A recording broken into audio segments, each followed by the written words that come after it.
संसद में संविधान को लेकर छिड़ी बहस सड़क से होते हुए थाने तक पहुंच गई है।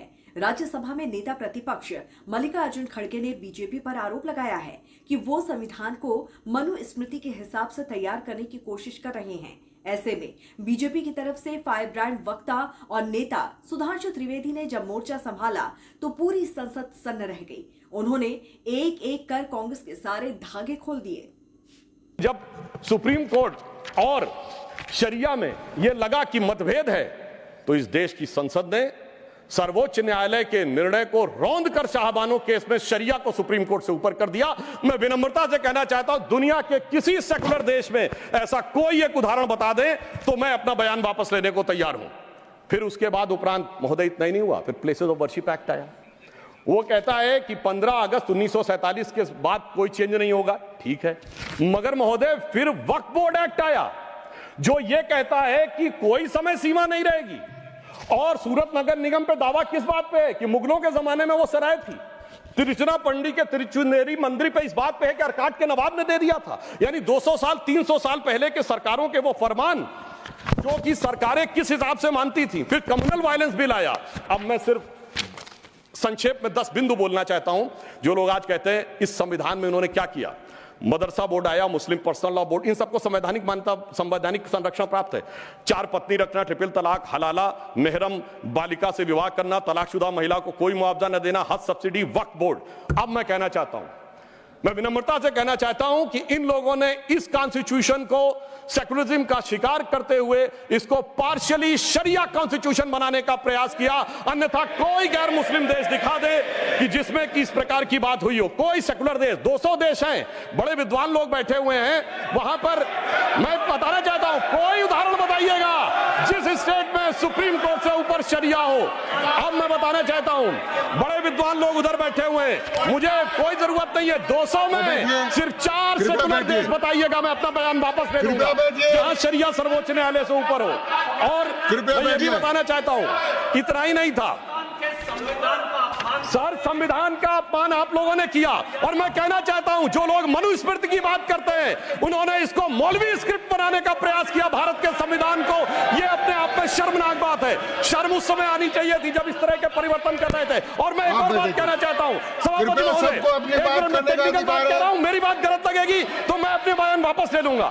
सुनिए सर, वक्फ बोर्ड एक्ट में मुगलों के जमाने का फरमान को कॉन्स्टिट्यूशनल मान्यता प्राप्त है। यह वो संविधान था, वो सरकारें थी जिनमें जिम्मी का कॉन्सेप्ट था, जिसमें जजिया का कॉन्सेप्ट था, जहां के बादशाह गाजी की उपाधि लेते थे, सैकड़ों लोगों को मारकर। इवन अकबर ने भी गाजी की उपाधि दी है। यदि इस प्रकार की चीजों को तो मैं कहना चाहता हूं सर, मैं पूछना चाहता हूं, जिम्मी और जजिया के फरमानों को कॉन्स्टिट्यूशनल मान्यता देना क्या शरिया को संविधान में लागू करना नहीं है? इसीलिए मैं कहना चाहता हूं, सुधांशु त्रिवेदी जी के अलावा किसी का रिकॉर्ड में नहीं जाएगा। आज मामला, सभापति महोदय, आज मामला मनुस्मृति बनाम संविधान का नहीं है। संविधान के बाबा साहब की पहचान और संविधान के ऊपर शरिया के निशान की है। और इसीलिए मैं बिल्कुल ईमानदारी से कहना चाहता हूं कि इन लोगों को सुधांशु त्रिवेदी जी के अलावा किसी का रिकॉर्ड पर नहीं जाएगा। कृपया आप शांत रहें। मगर मैं यह भी बात स्पष्ट करना चाहता हूं, हम कोई मुस्लिम समाज के खिलाफ नहीं है, शांति से। अगर मुझे एक देश दिखा दीजिएगा जहां शरिया सर्वोच्च न्यायालय से ऊपर हो तब बात करिएगा। मैंने उदाहरण कोट किया। अब मैं बताना चाहता हूं महोदय, हम मुस्लिम समाज के खिलाफ नहीं है। आज ही उस्ताद जाकिर हुसैन का देहांत हुआ है, उन्हें पद्म भूषण दिया, अटल जी की सरकार ने पद्म विभूषण दिया, मोदी जी की सरकार ने 2023 में। मैं पूछना चाहता हूं, ये बताइए, आपको अब्दुल रहीम खान खाना, रस खान, मलिक मोहम्मद जायसी, अशफाक उल्लाह खान, वीर अब्दुल हमीद, डॉक्टर APJ अबुल कलाम क्यों नजर नहीं आते? आज हमारे गवर्नर आरिफ मोहम्मद खान साहब हैं। मैं चैलेंज करके कहता हूं कि पॉलिटिकल क्लास में कोई उनसे बड़ा आलिम फाजिल मुस्लिम हो जो बात करके दिखा दे, मगर ये उसे नहीं मानते। हमने डॉक्टर कलाम को राष्ट्रपति बनाया। आलम इस्लाम में बैतुल हिकमत के बाद से पिछले 700-800 सालों में उनसे बड़ा साइंसदान नहीं पैदा हुआ, पर उसको नहीं मानते। ये किसको मानते हैं? जाकिर नायक, इशरत जहां, याकूब मेनन, बुरहान वानी। इसकी वजह से सारी प्रॉब्लम है। यहां सोच कट्टरपंथी जहनियत की है।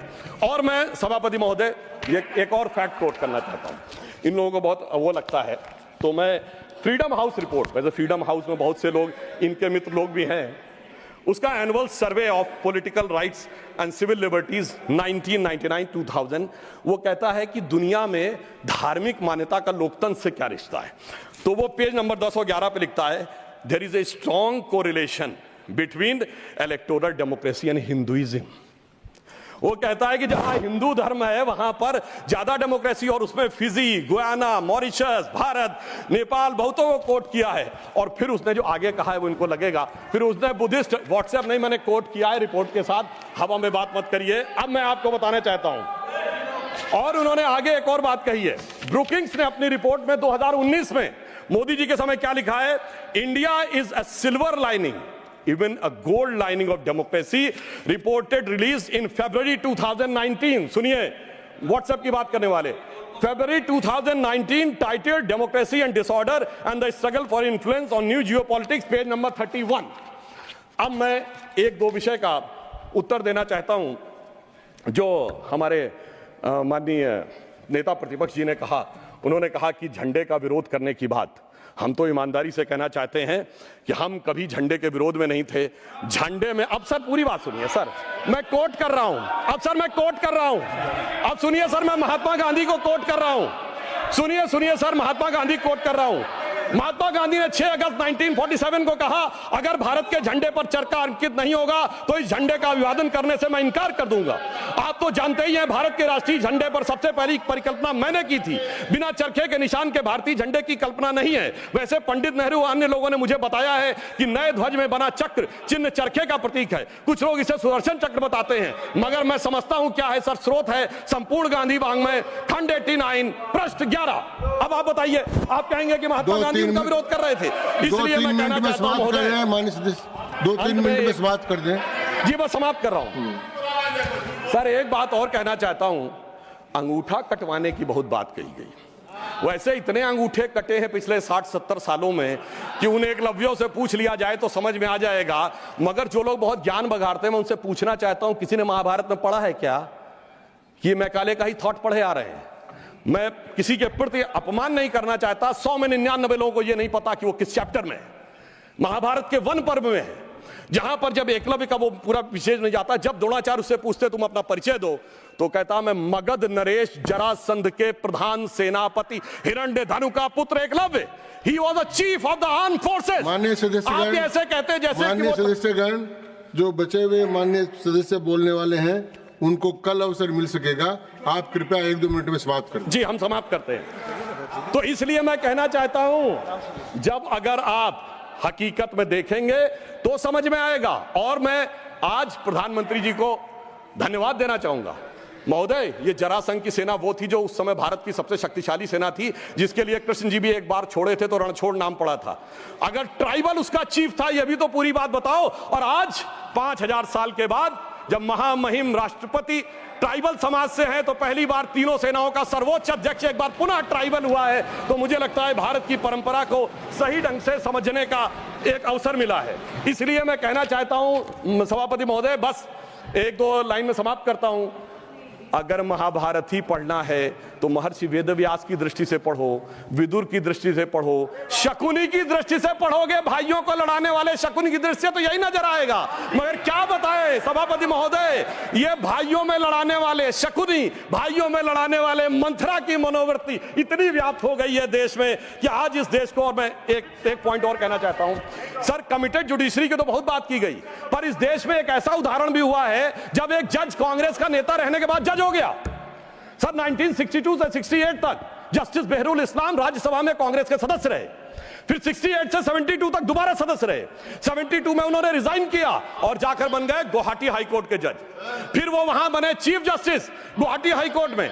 उसके बाद महोदय उन्होंने रिजाइन किया और बरपेटा से कांग्रेस का टिकट मिला। अब वो टिकट इलेक्शन काउंटर मांड हो गया, 84 में फिर राज्यसभा के सदस्य बन गए। अरे भाई, इस्तीफे के बाद आप बहुत कहेंगे कि जो राज्यसभा में आए कांग्रेस के नेता सांसद रहने के बाद, और उन्हें सुप्रीम कोर्ट का जज 8 महीने के गैप के बाद बनाया गया। मुझे लगता है संविधान का इससे बड़ा अपमान नहीं हो सकता था जो हमें देखने को मिला। और अंत में सभापति महोदय, मैं सिर्फ यह कहना चाहूंगा एक पंक्ति में कि भारत की लोगों के बारे में एक विचार करिए। कुंभ का मेला होने जा रहा है, जो दुनिया का सबसे बड़ा ऑर्गेनाइजेशन है। और ये किस साइंटिफिक आधार पे होता है? जुपिटर के 12 साल के सर्किल पे। अरे उन्हें तो 200-300 साल पहले जुपिटर के सर्किल का नहीं पता था, हम हजारों साल से आ रहे हैं। मगर क्या बताएं महोदय, जिनकी सोच ही देश के लिए अलग है। तो मैं अंत में कहना चाहूंगा उनके लिए, हम लोग कभी एक गीत गाते थे जब हमारी सरकार नहीं थी, उगा सूर्य कैसा कहो मुक्ति का ये, उजाला करोड़ों घरों में न पहुंचा। तो मैं उनके लिए कहना चाहता हूं, न संयम व्यवस्था न एकात्मता है, भरी है अभी तक मनों में गुलामी, वही राग अंग्रेजियत का पुराना, सुनाते बड़े लोग नामी गिरामी, प्रजातंत्र की धार उतनी गगन से मगर निर्जन सागरों तक न पहुंचा, उगा सूर्य कैसा कहो मुक्ति का ये। अंत में मैं एक पंक्ति कहकर समाप्त करता हूं। सर, इन्होंने जितना भी विभाजन क्रिएट करने का प्रयास करें, पर हम उस सिद्धांत को मानते हैं कि जाति, वर्ग और प्रांत भेद के भ्रम को दूर भगाता है, सबके मन का भाव एक है, सबकी भारत माता है, अनेकता में ऐक्य मंत्र को जन जन फिर अपनाता है, देखो प्यारा देश हमारा आगे बढ़ता जाता है। सुधांशु त्रिवेदी ने शाह बानो केस का उदाहरण देते हुए कहा कि सुप्रीम कोर्ट के आदेश को रौंद कर शरिया को संविधान से ऊपर कर दिया गया था। दुनिया के किसी सेक्युलर देश में ऐसा उदाहरण नहीं मिलेगा। सुधांशु त्रिवेदी ने कांग्रेस पर आरोप लगाया कि मनुस्मृति की बात करने वालों ने संविधान को मौलवी स्क्रिप्ट बनाने का प्रयास किया। उन्होंने विपक्ष को खुली चुनौती दी कि 200 सेक्युलर देशों में ऐसे 4 के भी नाम बता दें जहां संविधान से ऊपर शरिया कानून हो, तो वो अपना बयान वापस ले लेंगे। इतना ही नहीं, उन्होंने ये भी कहा कि खुद डॉक्टर अंबेडकर ने सेक्युलर शब्द को रिजेक्ट किया था। तो इस पर आपकी क्या राय है, जरूर हमें बताइए कमेंट करके। जुड़े रहिए राष्ट्रहित टीवी के साथ। नमस्कार।